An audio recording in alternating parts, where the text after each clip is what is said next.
पर पिछले साल 8 फरवरी को दिल्ली वालों ने, दिल्ली के वोटरों ने बीजेपी को कमान सौंप दी थी, बीजेपी को सत्ता सौंप दी थी। तो आज इस समय में हम रिटाला विधानसभा के बुध विहार केसरी क्षेत्र में बैठे हैं। हमारे पास शुभम त्रिपाठी है। तो मुझे कहने में हर्ष है कि रिठाला विधानसभा में विपक्ष का जाना माना चेहरा है, विपक्ष की बुलंद आवाज है। अगर सत्ताधारी दल कुछ गलत सुलत करते हैं तो मुझे ये बताते हुए अच्छा लगता है कि ये वो आवाज है विपक्ष की, ये वो गरीबों के मसीहा जो उठते हम बताते हैं कि सही सही है, गलत गलत है। आज हम इनसे यही पूछते आए हैं कि एक साल हो गया जनता को, जनता आदेश दिए हुए बीजेपी को एक साल हो गया, फरवरी के इस महीने में जो है क्या सही हो रहा है रिटाला विधानसभा में, क्या गलत हो रहा है। त्रिपाठी जी बहुत बहुत स्वागत है। आप सभी को मेरा नमस्कार और महाशिवरात्रि के दिन आप यहाँ पर आए, आपका बहुत बहुत स्वागत है। और आप सभी जितने भी दर्शक हैं सबको महाशिवरात्रि की बहुत बहुत बधाई और शुभकामनाएं। पिछले एक साल में रिठाला विधानसभा की जो अनाधिकृत कॉलोनियां हैं उनमें दुर्दशा का आलम अभी देखने को आपको मिलेगा। ये 10 वर्ष पूर्व जब महेंद्र गोयल जी यहाँ पर विधायक बने थे और सरकार अरविंद केजरीवाल जी की बनी थी, तब इस अनाधिकृत कॉलोनी में, अमूमन कॉलोनियों में पीने के लिए पानी नहीं था। अमूमन कॉलोनियों में, सभी की सभी कॉलोनियों में सीवर लाइन नहीं थी, सुरक्षा के लिहाज से गेट नहीं थे, सीसीटीवी कैमरा नहीं थे, बिजली की उचित व्यवस्था नहीं थी, सड़कें नहीं थी, नालियां नहीं, मेडिकल सुविधाएं, मोहल्ला क्लिनिक्स नहीं थे। अब एक साल के अंदर जो 10 साल में अरविंद केजरीवाल की सरकार ने यहाँ करके दिखाया, एक साल के अंदर सब कुछ चौपट कर दिया गया। आज देखें आप, जगह जगह पर सड़कों में गड्ढे हो रहे हैं, जगह जगह पर सीवर का ओवरफ्लो हो रहा है, राशन कार्ड कटते ही जा रहे हैं, राशन कार्ड धारक इतने ज्यादा परेशान है। कहीं बगल में राशन कार्ड का दफ्तर है, न जाने कितनी माताएं बहनें यहाँ दफ्तर पे आके परेशान होती हैं, रोती हैं, कहती हैं कि बहुत गलत हो रहा है। बिजली के बिल के साथ साथ पानी के बिल इतने ज्यादा आ रहे हैं कि हर दूसरा व्यक्ति यही सोचता है कि या तो हम दिल्ली छोड़ जाए या फिर हम ये कनेक्शन कटवा दें। लोग बहुत मजबूर हैं, लोग बहुत परेशान हो चुके हैं। जगह जगह पर क्रिमिनल एक्टिविटीज हो रही हैं, पेपर पढ़ो, अखबार रंगा हुआ पाया जाता है, महिलाएं असुरक्षित महसूस कर रही हैं। आखिर सब कुछ तो इनके हाथों में है। केंद्र सरकार, यहाँ के एलजी साहब, मेयर साहब, दिल्ली की मुख्यमंत्री, यहाँ के सांसद साहब, यहाँ के विधायक साहब, यहाँ के पार्षद जी, सब कुछ इन्हीं के हाथों में है। पूरा चैनल भारतीय जनता पार्टी के हाथों में है। आज सरकार इनके पास है और आम आदमी आज परेशान हो रहा है। मुझे कहने में कोई अतिशयोक्ति नहीं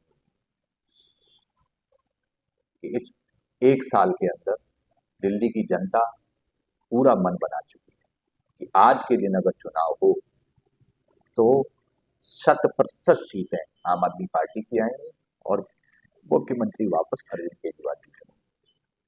जिस तरीके से टीवी चैनल के जितने भी पत्रकार और चैनल है, हमेशा वो बीजेपी का बढ़िया बातें बताते रहते हैं। मुझे कहना है मैं भी बीजेपी का बड़ा पसंद हूँ, मैं भी कहता हूँ बड़े अच्छे काम कर रहे थे साहब, फलाना बुरे ढिकाना बुरे, वो पार्टी बहुत अच्छी है, उसकी सरकार भी बहुत अच्छी है। तो साहब उनकी तारीफ करते हुए बोलूं, वो ये कह रहे हैं कि हमने अटल कैंटीन शुरू करी है, 5 रुपए हमने खाना देना शुरू करा, जो 11 साल में अरविंद केजरीवाल की सरकार ने 5 रुपए गरीबों को खाना नहीं दिया। सब झूठों की सरकार है। आप यहां चले जाओ, आसपास के 10 किलोमीटर के अंदर, आप पत्रकार हैं और बड़े ही खोजी पत्रकार हैं, ग्राउंड पे बहुत रहते हैं। आसपास के 10 किलोमीटर के अंदर अगर आपको कोई एक अटल कैंटीन खुली हुई मिल जाए, चले जाइए आप 2 किलोमीटर की दूर ही अम्बेडकर अस्पताल है। आज अम्बेडकर अस्पताल की वो दुर्दशा हो रखी है, मरीज तड़पते रहते हैं, प्रॉपर स्टाफ नहीं है, कर्मचारी नहीं है, गंदगी इतनी ज्यादा है और रवैया अस्पताल प्रशासन का ऐसा है जैसे हिटलर के समान। सभी जो मरीज जाते हैं किन्हीं न किन्हीं माध्यम से पैसे देते हैं, चाहे वो सिक्योरिटी गार्ड के माध्यम से या किसी कर्मचारी के माध्यम से या किसी दलाल के माध्यम से, वहां अपना तब डॉक्टर को दिखा पा रहे हैं। लेकर अस्पताल में जो मरीज हैं इतने परेशान हैं, अस्पतालों में दवाइयां मिलनी बंद हो गई, अस्पतालों में मरीजों को खाना जो मिलता था दिन केजरीवाल की सरकार में, पौष्टिक भोजन जो मिलता था वो मिलना बंद हो गया। आज अस्पताल को एक प्राइवेट एजेंसियां चला रही हैं, वहां पे एक मेडिकल स्टोर खुल गया है, सरकारी दवाइयां नहीं मिलेंगी, डॉक्टर लिख के दे देंगे, आप बाहर जाके कर। ठीक वही व्यवस्था 10 साल पहले थी, 10 साल पहले भी वहां मेडिकल स्टोर खुला था और आज भारतीय जनता पार्टी की सरकार आई है, फिर अंदर एक प्राइवेट मेडिकल स्टोर खुल गया। कहने का मतलब ये है कि जितनी भी सुविधाएं आम आदमी को अरविंद केजरीवाल जी ने और आम आदमी पार्टी की सरकार ने दी, वो सभी सुविधाओं को काटने का काम आज भारतीय जनता पार्टी कर रही है और दिल्ली के लोग बहुत परेशान हैं। जितने भी टीवी पे दिखाए जाने वाले चैनल है, तकरीबन वो बीजेपी के अच्छी अच्छी बातें बता रहे हैं, हम भी बता रहे हैं, हम भी बता रहे हैं, हम भी बीजेपी के फेवर में। मैं आपको बताता हूँ, फख्र महसूस कर रहा हूँ कि भाजपा के बड़े बड़े नेताओं तक का कहना है कि उन्होंने दिल्ली में हर सरकारी हॉस्पिटल के अंदर एक सस्ती दवाइयों की दुकान खोली, जिसे प्रधानमंत्री दवा दुकान कहा जा रहा है। मुझे, मैं महान आलोचक हूँ आम आदमी पार्टी का और केजरीवाल सरकार का, फिर भी एक बात की तारीफ करूंगा, 11 साल के राज में मेडिकल सुविधाएं जितनी दिल्ली में वाकई बेहतरीन मिल रही थी, गली गली में जो मोहल्ला क्लिनिक खुली थी, पूरे 32 राज्यों में से कहीं। मुझे बताते हुए बड़ा फख्र महसूस हो रहा है कि उन्हीं की सरकार का आलोचक होने के बावजूद कि 11 साल के अंदर सरकारी स्कूलों के माता पिता मेरे जैसे प्राइवेट स्कूलों के माता पिता से कहते थे हमारा स्कूल भी सरकारी स्कूल बहुत बढ़िया हो गया, प्राइवेट की टक्कर ले रहा है, पीटीएम की मेंबर हो या फलाना हो, हमारे स्कूल के अंदर वर्दियां बेंचेस प्राइवेट स्कूलों के बच्चों के बराबर है। 1 साल में जनता को आपको लगता है कि समझ आना चाहिए कि एकदम बिल्कुल विकराल मोहल्ला क्लिनिक सारी की सारी गायब हो गई। बेगमपुर में सेक्टर 21 में सामान धरा पड़ा हुआ है, मोहल्ला क्लिनिक बंद कर लेने के बाद सरकारी स्कूल की फिर वही सही स्थिति हो गई है कि प्राइवेट स्कूल वाले सरकारी स्कूल के माँ बापों को निम्न स्तर से देख रहे हैं, टीचरों की कमी हो गई, फिर वही कूड़ा कबाड़ा हो गया।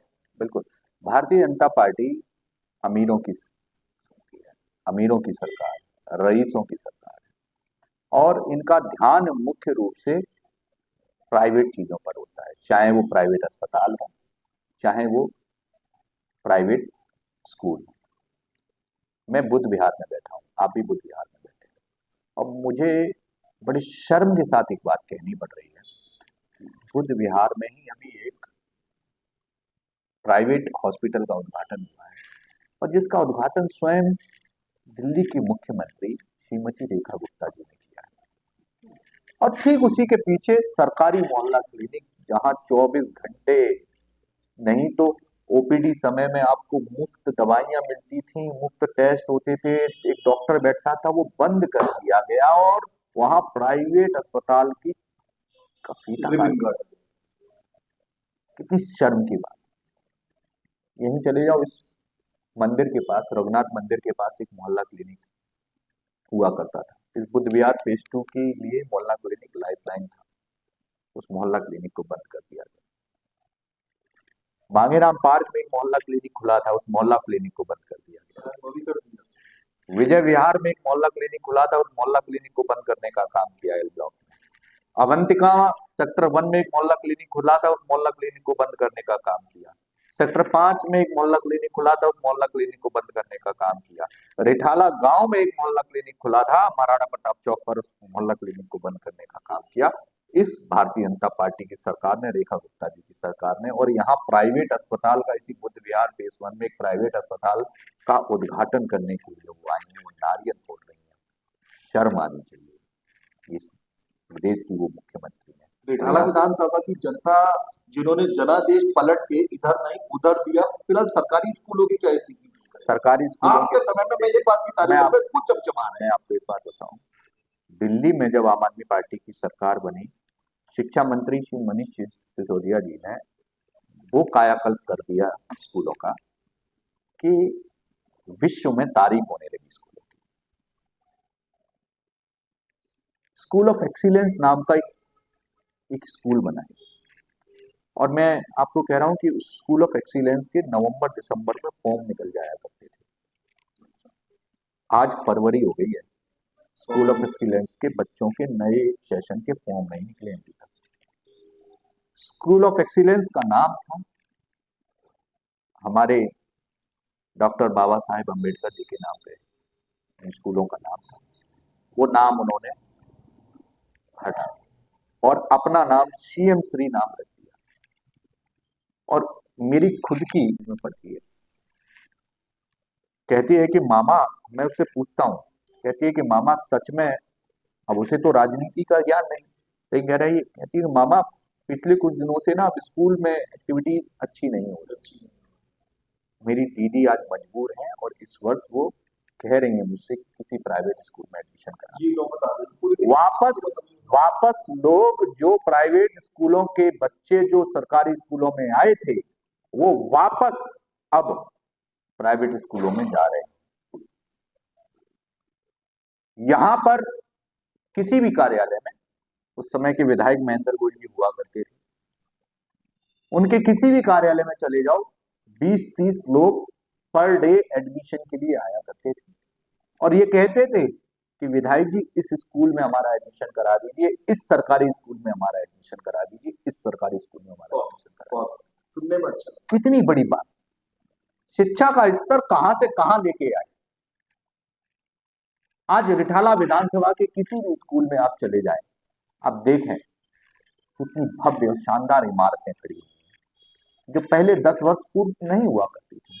लेकिन आज इस एक वर्ष में उन स्कूलों, उन इमारतों की सिर्फ बुनियादी ढांचा खड़ा है वहां पर, जो उनकी सुविधाएं थी, उस सुविधाएं छीनने का काम भारतीय जनता पार्टी की सरकार ने किया।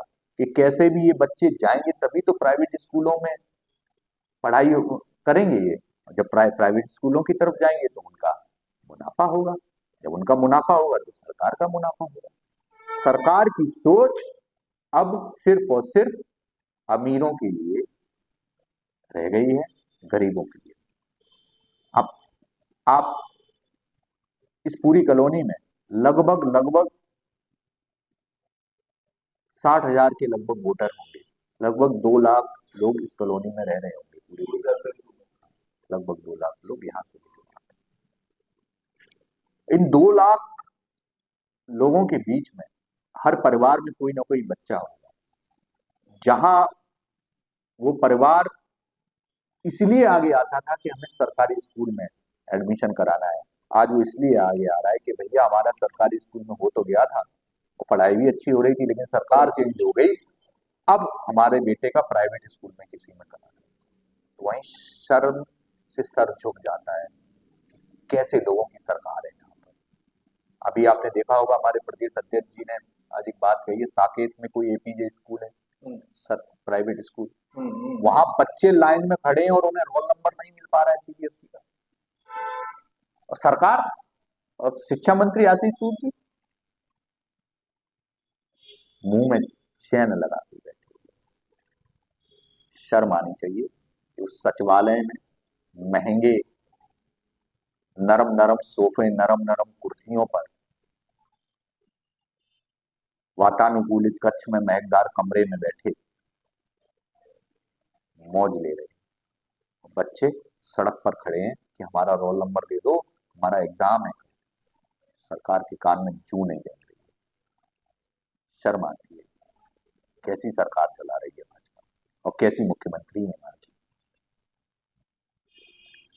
पानी पर आते हैं, सबसे ज्यादा जरूरी चीज पानी है। रिठाला विधानसभा की जनता ने जनादेश भाजपा को दिया, तो पानी तो बढ़िया मिलेगा। पहले दूसरी बात की तरफ ले जाता हूँ, केंद्र सरकार के एक होटल में भी भोपाल के अंदर में पानी की, गंदे पानी की वजह से कई मौत हुई, विपक्ष ने बड़ा मुद्दा उठाया। थोड़ा और आगे बढ़ते हैं, दिल्ली के अंदर अभी मुश्किल से जनवरी के समय में 50 जगह से ये शिकायत आई, 50 इलाकों से, 50 विधानसभाओं से आई कि पानी गंदा आ रहा है। बाजू में बवाना विधानसभा है, वहां पे गंदे पानी की अभी इस सेकंड में जब मैं बातें कर रहा तब भी कंप्लेंट है। रिठाला विधानसभा में जनता को कैसा पानी मिल रहा है, शुद्ध बढ़िया। आखिर जनादेश तो पानी के भी मुद्दे पर था। देखिए, दिल्ली जल बोर्ड में जितना जितना अरविंद केजरीवाल सरकार ने पहले कभी काम नहीं किया और भविष्य में भी कोई सरकार कर नहीं पाई। मैं आपको बता दूं कि जिस कॉलोनी में आज हम जिस जगह बैठे हुए हैं, यहाँ पे भारतीय जनता पार्टी के विधायक हुआ करते थे 10 वर्ष पहले, और कांग्रेस की सरकार हुआ करती थी। कभी पाइपलाइनों से पानी नहीं गिरता। इसी रोड पर अरविंद केजरीवाल जी की सरकार बनते ही 1 साल के अंदर अरविंद केजरीवाल ने खुद नारियल फोड़ा और घर घर पानी पहुंच गया। 2 साल लगे लेकिन पानी जितना काम किया है, आप बाहरी दिल्ली की जितनी कॉलोनियों में चले जाओ, किसी में भी पीने की व्यवस्था नहीं थी, सब जगह टैंकर माफिया का राज था। मैंने एक आरटीआई लगाई थी, अभी उसकी कॉपी नहीं है मेरे पास, मैं आपको दिखाऊंगा तो आपको बड़ा ताज्जुब होगा कि इस वर्ष जुलाई, जून और मई के महीने में सिर्फ बुद्ध विहार फेज टू में लगभग 5,000 घरों में टैंकर भेजे गए हैं। 5200 घरों में टैंकर से पानी की सप्लाई की। इस जून जुलाई में सोचें आप, संभाला नहीं जा रहा है। घर घर गंदे पानी की स्मेल आ रही है। घर घर विजय विहार, गोपाल विहार गंदे पानी से भरे पड़े हैं। बच्चे बीमार हो रहे हैं। डॉक्टर्स ये कह रहे हैं कि आप बीमार सिर्फ इस वजह से हो कि आप अपना पानी बदलो। और मैं इससे बड़ा और प्रमाण कोई आपको नहीं दे सकता। आप कॉलोनी में कहीं भी चले जाएं और आप ये देखें कि जगह जगह पानी बेचने की दुकानें खुल चुकी हैं। इससे बड़ा और क्या प्रमाण होगा? जो सरकार अपने क्षेत्रवासियों को, जो जनप्रतिनिधि, जो विधायक अपने क्षेत्रवासियों को स्वच्छ पानी नहीं दे पा रहा है, उसे कुर्सी पर बैठने का कोई अधिकार नहीं। लोग बहुत परेशान हैं, बच्चे, बुजुर्ग, महिलाएं सब बीमार हो रहे हैं गंदे पानी, और इसका कोई भी समाधान निकालने का न तो सरकार की तरफ से कोई प्रयास किया जा रहा है, न ही किसी प्रतिनिधि की तरफ से। बड़ा ही दुख है। 1 साल हो गया इस सरकार को गए हुए और उस सरकार को आए हुए। रिठाला विधानसभा की पब्लिक ने जनाब देख दिया। 1 साल हो गया, समय आ गया है कि अभी आपके पास बहुत समय चिंतन करें, सोचे क्या आपने सही कदम उठाया। सोचे इस विषय में, जाए उस मोहल्ला क्लिनिक पे जाओ। कभी आप अपने छोटे बच्चों को, अपने परिवार को ले जाते थे, छोटी मोटी खांसी वांसी की जुकाम की दवा वहीं ले जाते थे। अपने अड़ोस पड़ोस में जो भी सरकारी स्कूल है, जाए वहां के पेरेंट्स से बात करें, या आपके कोई गली मोहल्ले में भी सरकारी स्कूल में पढ़ने वाले पेरेंट्स से बात करें। क्या स्कूल की वही दशा है जो पिछली सरकार के समय में हुआ करती थी? जाए अंबेडकर और जितने भी विधानसभा के अंदर हॉस्पिटल देखे, क्या वही सब कुछ बेहतर स्थिति है? क्या अब दवाइयां हॉस्पिटल से फ्री मिलने के बजाय वहां पे किसी और प्राइवेट मेडिकल स्टोर से बेची जा रही है, सस्ते में ले लो। चाहे अपनी स्कूटर या मोटरसाइकिल अगर आपके पास है सड़कों पे, और देखें क्या बेहतरीन सड़कें मिल रही है। 1 साल हो गया है, सोचे जरूर, एक बार चिंतन जरूर करें कि आपका फैसला सही ना मेरा। बहुत पड़ा आपके पास समय, लेकिन चिंतन जरूर करें। अपने हमारे चैनल को समय दिए उसके लिए बहुत बहुत धन्यवाद। त्रिपाठी जी, शिवरात्रि के अवसर पर क्या कहना चाहेंगे विधानसभा की जनता को? आ, महाशिवरात्रि के इस पर्व पर आपको आज माँ बहुत बहुत शुभकामनाएं, और मैं महादेव से यही प्रार्थना करूंगा कि क्षेत्र में सुख हो, समृद्धि हो, शांति हो, और महादेव सभी का मंगल करें।